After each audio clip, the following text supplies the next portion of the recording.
Dans cette vidéo, nous allons revoir comment lire l'heure et nous allons apprendre à connaître les unités de mesure de durée.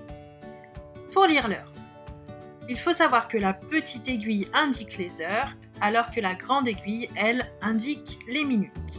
On commence par lire l'heure, indiquée par la petite aiguille.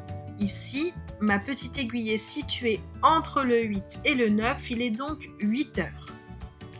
Puis, je vais venir lire les minutes indiquées par la grande aiguille.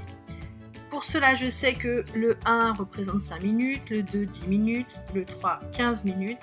Lorsque mon aiguille pointe sur le 4, cela représente donc 4 x 5, 20 minutes. Il est donc 8 heures et 20 minutes. Pour trouver l'heure de l'après-midi, j'ajoute 12 au nombre d'heures. 8h20 pour le matin et 8 plus 12, donc 20h20 pour l'après-midi. Voilà pour la lecture de l'heure. Il existe de nombreuses unités de mesure de durée. Toutes sont liées entre elles. Il existe des unités de mesure pour des durées plutôt longues. Un millénaire équivaut à 1000 ans. Un siècle équivaut à 100 ans. Une année équivaut à 12 mois. Un mois équivaut à 28, 29, 30 ou 31 jours. Il existe aussi des unités de mesure de durée pour déterminer des durées plus courtes.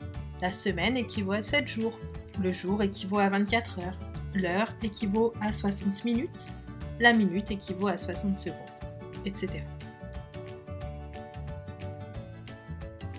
Puisqu'il existe des équivalences entre les unités de mesure de durée, on peut effectuer ce que l'on appelle des conversions, c'est-à-dire des transformations d'une durée dans une autre durée. Par exemple, on peut transformer des heures en minutes et des minutes en heures.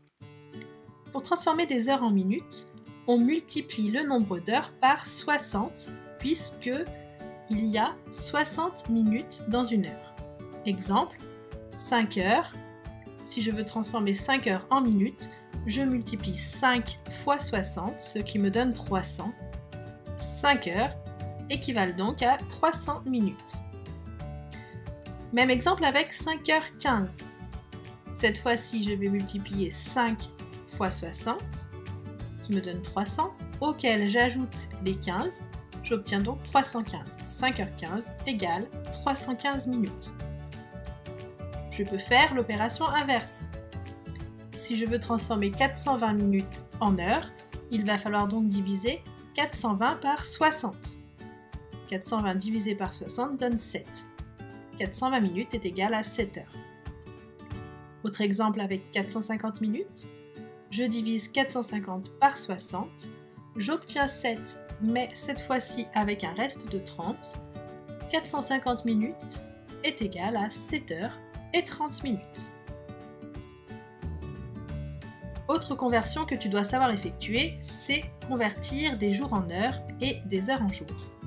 Pour convertir des jours en heures, on multiplie le nombre de jours par 24, puisqu'il y a 24 heures dans un jour. Exemple avec 3 jours, je veux transformer ceci en nombre d'heures. Je vais donc faire 3 x 24, qui donne 72. 3 jours est égal à 72 heures. Même chose avec 5 jours et 10 heures. Je vais donc faire 5 x 24, qui donne 120, auquel j'ajoute les 10 qui sont déjà des heures. J'obtiens 130 heures. Je peux faire l'opération inverse, transformer des heures en jours.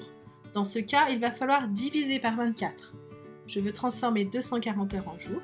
Je divise 240 par 24, j'obtiens 10. 240 heures égale 10 jours. Même exemple avec 252 heures. Je divise 252 par 24, j'obtiens 10 avec un reste de 12. 252 heures est égal à 10 jours et 12 heures. J'espère que tu as tout compris et je te remercie d'avoir écouté.